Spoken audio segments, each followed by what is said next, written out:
Mobile की सृष्टि नहीं थी। आज आप मोबाइल के बिना रह नहीं सकते। समझ रहे ना, कलयुग का फांस देखो कितना बड़ा। आज के 35 वर्ष पहले मोबाइल नहीं था और सब आराम से जी रहे थे, सब काम चल रहा था। अब हर एक के पास मोबाइल है, बच्चे से लेकर जवान तक, रिक्शा वाले से लेकर के सबके पास है। अब मोबाइल एक जीवन का अंग बन गया है। कलयुग का कैसा प्रभाव कि हम हर समय बहिर्मुख बने रहे। अब आगे पता नहीं और कौन सा हाल आएगा कि हम भजन कर पाएंगे कि नहीं कर पाएंगे।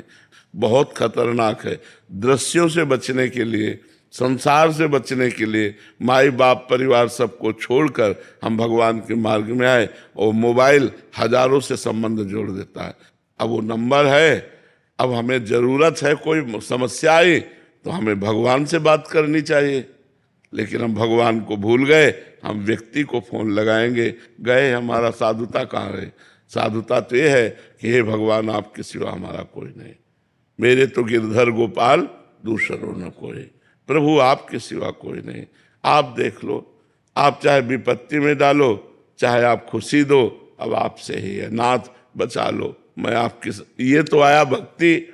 मान लो कोई पदाधिकारी, फोन नंबर ले लो, हमारा कभी काम, भैया हमें नहीं जरूरत है। आज तक की जिंदगी तुम्ही से थोड़ी चलती रही, जिससे चल रही वही चला रहा है, हमें कोई फोन नंबर। बहुत दूर रहे यंत्र, टीवी, फोन, ये सब।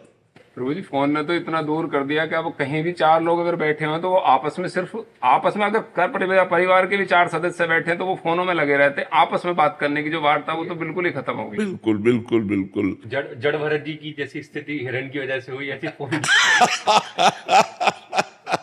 ठीक है, कहीं ना कहीं पतन का कारण बन रहा है।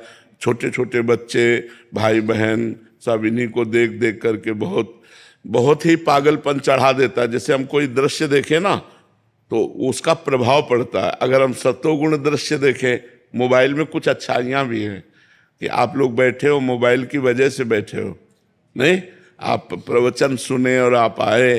किसी संकट में हो तो आप किसी को अपनी परिस्थिति बता सकते हो, फोन के द्वारा बुला सकते हो। मान लो संसारिकता में एक दूसरे के संबंध में बड़ा महत्व रखता है, लेकिन अगर इसका सही प्रयोग किया जाए तो, गलत अगर प्रयोग किया गया तो बहुत हानिकारक है।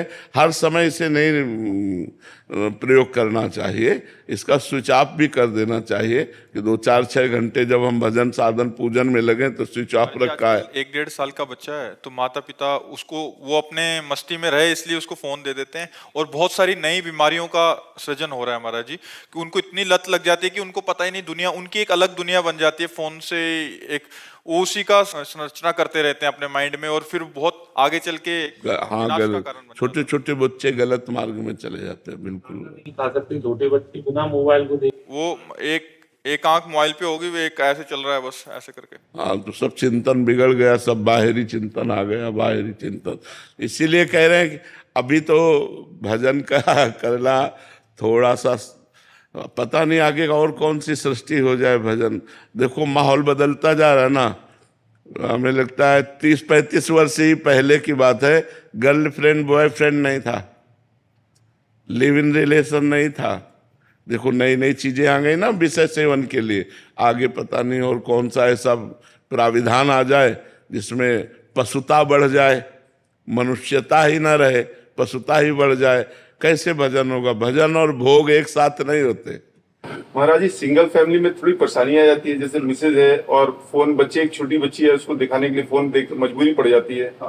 अकेले मैं अपनी ड्यूटी पे चला जाता हूँ। लेकिन 35 साल पहले की वो क्या था, बच्चे नहीं थे क्या? ज्वाइंट फैमिली हुआ कर? नहीं भाई, ऐसा नहीं कि 35 साल सब ज्वाइंट फैमिली, लोग देश विदेश भी जाते थे, लोग कार्य भी कर, ऐसा थोड़ी कि 35 साल से ही कार्य का विकास हुआ है, ऐसा नहीं है। पहले भी था। तो धायमा रखी जाती थी। अगर आप बहुत बिजी हो, पति पत्नी दोनों नौकरी में हो, तो धायमा रखी जाती थी जो बच्चे की सेवा सुरक्षा व्यवस्था करती थी, और अपनी अपनी ड्यूटी से आकर अपने परिवार का प्यार भरा जो व्यवहार है वो करके ऐसे चलते थे। मोबाइल जरूरी थोड़ी, छोटे छोटे बच्चों को वो मोबाइल संस्कार उनका बिगाड़ देते हैं। अब देखो कौन बच्चा अपने माता पिता के पैर छूता है? रोज सुबह उठकर धरती के पैर छूना, माता पिता के पैर छूना, भगवान का स्मरण करना, जो संस्कार हमें दिए गए थे बच्चेपन में वो आज भी है। भैया ने सिखाया था, माँ ने सिखाया था कि उठते कराग्रे वस्ते लक्ष्मी कर मध्य सरस्वती, और पृथ्वी के पैर छूना और बड़ों के पैर छूना। तो अब जैसे सुबह उठते हैं तो ये सब करके भगवान का स्मरण करके बड़े बड़े भक्तों को नमस्कार करते हैं, बड़े जो भक्त याद आते हैं सबको नमस्कार करके, हे भगवान हम आपकी शरण में, आज का दिन आपकी शरणागति से भरपूर जाए, कोई गलती न होने पावे, कोई दोष न होने, और ऐसी दिनचर्या।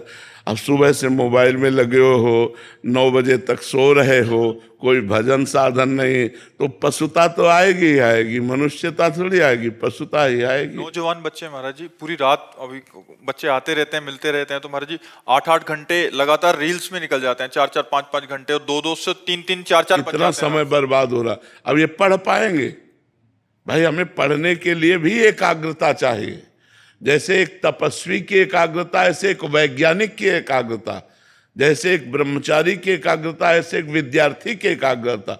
विद्यार्थी एक तपस्यामय जीवन है, व्यसन रहित, व्यभिचार रहित, पवित्र चिंतन, पवित्र स्वभाव, तो विद्याध्ययन में आगे उन्नति होती है। अब छोटे छोटे बच्चे हुक्का पीने लगे, बहन बेटी सिगरेट पीने लगी, नशा करने लगी, तो ये बहुत हानिकारक हो रहा है समाज में, जो ये गलत संस्कार बढ़ रहे हैं। तो हमें लगता है इसी जन्म में भजन